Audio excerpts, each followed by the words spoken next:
If American labor has a true holiday, it's May Day, a day built not just on victories, but on sacrifice, blood, and unbreakable will. Today, we honor the memory and sacrifice of the workers and movements who earned us the rights we too often take for granted: the right to organize, the 8-hour workday, the 40-hour week, paid time off, and overtime pay. The story of American labor begins with slavery. It predates the nation itself by more than 150 years, staining our history with the exploitation of Black lives. A legacy of injustice that still poisons our workplaces and our economy to this very day. Until this legacy is fully acknowledged, there can never truly be justice. By the time our colonies declared independence, the blueprint had already been crafted. Funnel wealth to the few while they exploit the many. The Industrial Revolution propelled this exploitation into overdrive. With new machines and booming cities, factory owners built empires on the backs of desperate workers, grinding them down with starvation wages, lethal conditions, and endless hours. Out of this grim reality, the American labor movement was born. Women were among the first to organize. Long before they could vote, women working in the mills of Lowell, Massachusetts, were organizing in the 1830s to take hold of political power. It would be another half century filled with countless strikes before the blood of workers would finally be used to etch these rights into law.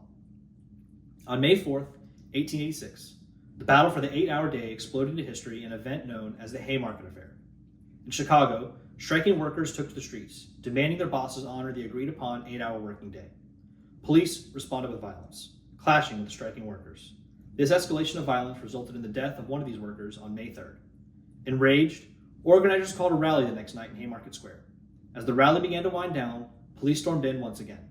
As chaos erupted, an explosion rocked the square. Frantically, police opened fire on the crowd, and by the end, 11 lay dead and scores more were wounded. The government, backed by the factory owners, wanted revenge. 8 labor leaders were dragged into court on a sham trial, with 7 of them sentenced to death. 4 were hanged, and the accused bomber was found dead in his cell. 25 years later, the remaining workers were pardoned after years of unjust imprisonment. Sadly, Haymarket was just the beginning. Workers continued to fight and die for their rights. In 1892, 7 steelworkers were gunned down by Pinkertons outside of Andrew Carnegie's Homestead Steelwork in Pennsylvania. In 1909, 11 immigrant workers were killed after a 3-month strike ended in a bloody clash between workers and state police at Press Steel Car Co. in Pittsburgh. In 1911, 146 workers, mostly young immigrant women, were burned to death behind the locked doors of the Triangle Shirtwaist Factory. In 1912, the Bread and Roses strike resulted in the violent deaths of 2 teenage mill workers at the hands of local law enforcement, which brought national attention to the plight of the striking immigrants. Finally, in 1921, the largest labor movement took place in West Virginia at the infamous Battle of Blair Mountain. Thousands of Union miners clashed with the well-armed state police, who bombed and deployed tear gas against the workers. After dozens were left dead, the mine owners celebrated their victory and soaring profits, dealing a mortal blow to organizing efforts for years to come. Every single worker in America owes a debt to these brave souls. They sacrificed their comfort, safety, and ultimately their lives so that we can enjoy the labor rights we have today. But the job is not yet done.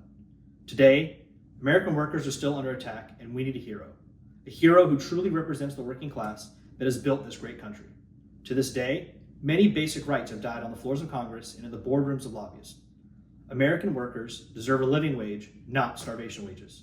Universal, portable health care, not covered tied to a boss or corporation. Paid family leave, so we can actually raise our own families.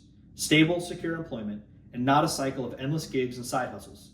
Safe workplaces so that no one has to risk their life for a paycheck.